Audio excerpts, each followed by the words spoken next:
കരിവന്നൂർ കള്ളപ്പണ ഇടപാട് കേസുമായി ബന്ധപ്പെട്ടുള്ള ED നീക്കങ്ങളുമായി ബന്ധപ്പെട്ടാണ്. കാരണം ഈ കേസിൽ കഴിഞ്ഞ കുറച്ച് ദിവസങ്ങളായി നമുക്കറിയാം ED ഇപ്പോൾ കുറ്റപത്രം സമർപ്പിക്കാനുള്ള നീക്കങ്ങളിലേക്കാണ്. അതുകൊണ്ട് തന്നെ കൂടുതൽ പിടിമുറുക്കുകയാണ് ഈ കേസിൽ എൻഫോഴ്സ്മെന്റ് ഡയറക്ടറേറ്റ്. അന്വേഷണത്തെ കണ്ടെത്തലൊക്കെ സംബന്ധിച്ച് സംസ്ഥാന പോലീസ് മേധാവിക്ക് കത്ത് നൽകാനുള്ള ഒരുക്കമാണ്. കൈമാറുക CPIM-നെ പ്രതി ചേർത്ത കേസുകളുടെയും പാർട്ടി അക്കൗണ്ടുകളിലേക്ക് എത്തിയ പണത്തിന്റെയും വിവരങ്ങളാണ്. അതേസമയം ബാങ്ക് ക്രമക്കേടുമായി ബന്ധപ്പെട്ട രേഖകൾ ED കൈമാറിയില്ല എന്ന പോലീസിന്റെ ആരോപണം ED നിഷേധിച്ചിട്ടുണ്ട്. വിചാരണ കോടതി മുഖേന ക്രൈംബ്രാഞ്ചിന് മുഴുവൻ രേഖകളും കൈമാറിയെന്നാണ് EDയുടെ വിശദീകരണം. അപ്പോൾ ഇപ്പോൾ നടക്കുന്ന നീക്കങ്ങളുമായി ബന്ധപ്പെട്ട് കൂടുതൽ വിവരങ്ങൾ പറയാൻ സഹിൻ ആന്റണി നമുക്കൊപ്പം ചേർന്നുണ്ട്. സഹിൻ, ഇപ്പോഴത്തെ ഈ ED നീക്കം അത് കാരണം ഇപ്പോൾ ED കുറ്റപത്രം സമർപ്പിക്കാൻ ഒരുങ്ങുകയാണ്. ഈ മാസം അവസാനത്തോടെയൊക്കെ കുറ്റപത്രം സമർപ്പിക്കുമെന്ന് കേൾക്കുന്നു. അപ്പോഴത്തേക്കുള്ള ഈ ED നീക്കം അതിനെ നമ്മൾ എങ്ങനെ വേണം വിലയിരുത്താൻ? ഒപ്പം തന്നെ പോലീസിനെതിരായ ED ആരോപണങ്ങൾ എങ്ങനെയൊക്കെയാണ്?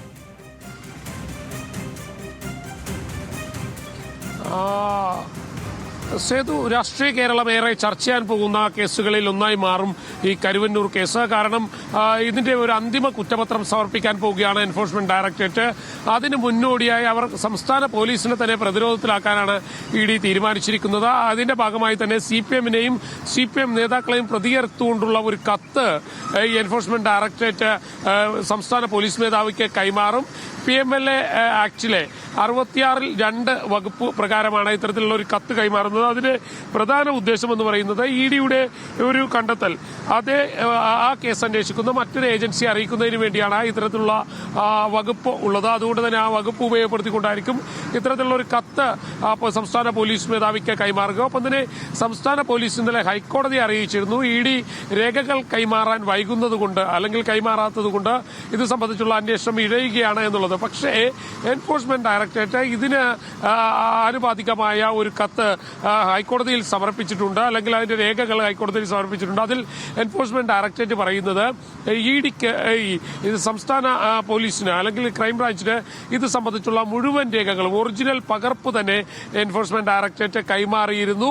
അത് സംബന്ധിച്ചുള്ള രേഖകൾ എൻഫോഴ്സ്മെന്റ് ഡയറക്ടറേറ്റ് കോടതിയിൽ സമർപ്പിച്ചിട്ടുണ്ട്. മറ്റൊന്ന്, ഇത് തിരികെ ചോദിക്കുമ്പോൾ 4 മാസത്തേക്കായിരുന്നു ഈ രേഖകൾ കൈമാറിയിരുന്നത്.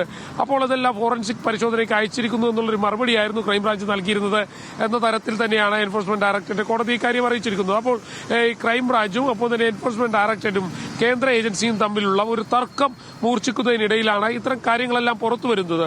ഒപ്പം തന്നെ ഞാൻ നേരത്തെ സൂചിപ്പിച്ചതുപോലെ തന്നെ രാഷ്ട്രീയ കേരളം ഏറെ ചർച്ച ചെയ്യാൻ പോകുന്ന അല്ലെങ്കിൽ ചർച്ച ചെയ്യേണ്ടി വരുന്നതായ ഒരു അന്തിമ കുറ്റപത്രം, അതിലേക്ക് എൻഫോഴ്സ്മെന്റ് ഡയറക്ടറേറ്റ് നീങ്ങിക്കൊണ്ടിരിക്കുന്നു. അതിന്റെ ഒരു പ്രതിഫലനമാണ് ഇപ്പോൾ കണ്ടുകൊണ്ടിരിക്കുന്നത്. സേതു. ഓക്കെ സഹിൻ, വ്യക്തമാണ്. പ്രിയപ്പെട്ട പ്രേക്ഷകരെ, നമുക്കറിയാം ഈ കഴിഞ്ഞ ദിവസമൊക്കെ കരുവന്നൂർ കേസുമായി ബന്ധപ്പെട്ടുള്ള ഹർജികളൊക്കെ കോടതിയുടെ പരിഗണനയ്ക്ക് എത്തിയപ്പോൾ പോലീസ് അന്വേഷണത്തെ കോടതി പോലും വിമർശിച്ച ഒരു സാഹചര്യം നിലനിൽക്കുന്നുണ്ട്. കാരണം 4 വർഷമായിട്ടും എന്താണ് കുറ്റപത്രം സമർപ്പിക്കാൻ ഇത്രയും താമസം എന്തൊക്കെ ഹൈക്കോടതി ചോദിച്ചതും ഒക്കെ നിലനിൽക്കുന്നുണ്ട്. അതൊക്കെ ചർച്ചയാകുന്ന ഘട്ടമാണ്. അപ്പോഴാണ് ഇപ്പോൾ ED പോലീസിനെതിരായി ഉള്ള പരാമർശങ്ങളൊക്കെ സംബന്ധിച്ച റിപ്പോർട്ടുകളും കാര്യങ്ങളും ഒക്കെ പുറത്തു വരുന്നത്. സഹിൻ പറഞ്ഞതുപോലെ തന്നെ രാഷ്ട്രീയ കേരളം ഇനിയിപ്പോൾ വളരെ സജീവമായിട്ട് ഒരു ഇടവേളയ്ക്ക് ശേഷം വീണ്ടും വളരെ സജീവമായിട്ട് ചർച്ച ചെയ്യാൻ പോകുന്ന ഒരു കേസായി മാറുകയാണ് കരിവന്നൂർ.